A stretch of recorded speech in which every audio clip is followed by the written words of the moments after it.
Good afternoon, people, pets. It's your man Ram. My tongue's still playing up, but I need to limp through this the best I can. I hope everybody's well, by the way. So, the Shadow Chancellor has said the government are. No, sorry, the Chancellor has said the government are scrapping all the hotels um, to save money that the last government did over 14 years, 22 billion black hole, blah, blah, blah, blah, blah, blah, blah, blah, blah.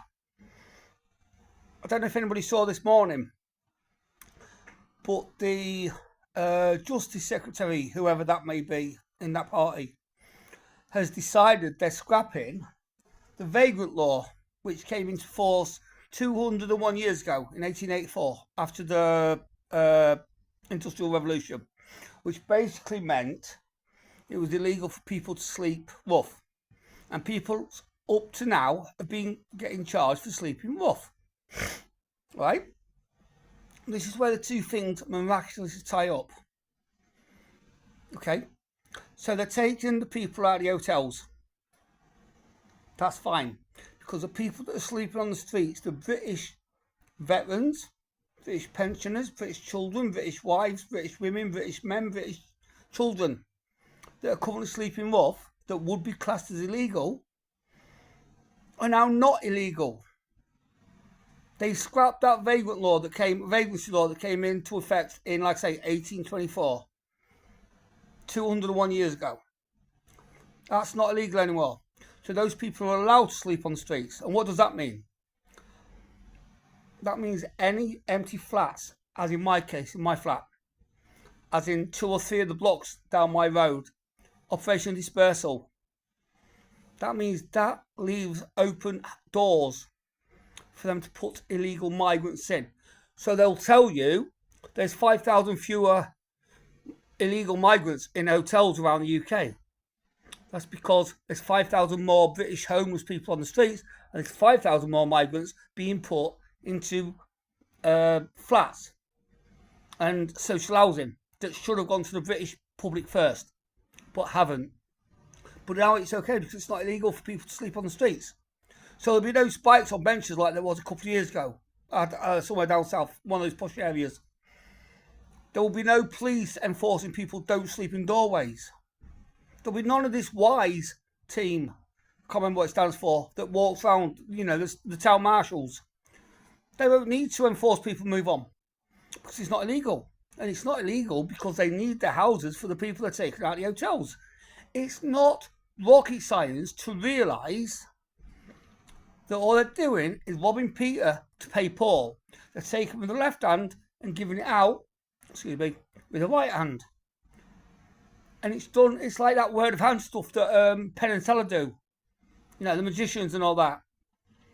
It's smart, it's clever, but it's not new, and it's not a drastic change in anything.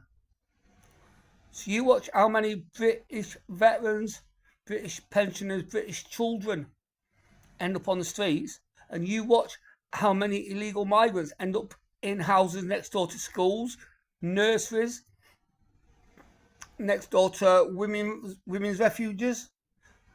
You watch how many new vape shops, barbershops and kebab shops open up with people living above them.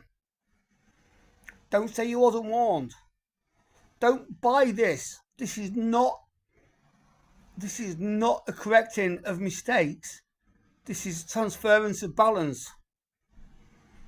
Put British vulnerable people on the streets and put these illegal migrants that they want in, because eventually when they get citizenship they will vote this party again, and put them into flats and into houses and into accommodation. It's a psyop. It's a lie. It's a lie. It's an absolute disgraceful lie by the Parliament, by the government, to the British public. It's suddenly okay for British people to be homeless on the streets, to die like my friend did down the road in the winter. That's not illegal anymore. But there won't be any migrants in hotels, which is fine, which is great if you think about it. But it's not. If you look into it, the reason they won't be there is because they're putting them into our houses where my friend could have lived warm and safe and not died in that storm at the end of last year. Whilst there were 6 Syrians up the road, less than half a mile up the road in a hotel, in a B&B. And there still is. You're being lied to, people. Time to open your eyes, open your ears, and look at what's being done. And think for yourself. Don't listen to them. Get a grip. Look after yourselves. Look after your friends, your neighbours, your elderly, your relatives, your children. Look after your old people around you. Look after the family you got around your table. Look after the people you talk to far and near. Look after yourself. Stay safe. Stay proud. Stay loud. Stay guarded. And watch what is going on. Don't listen. Watch. Peace.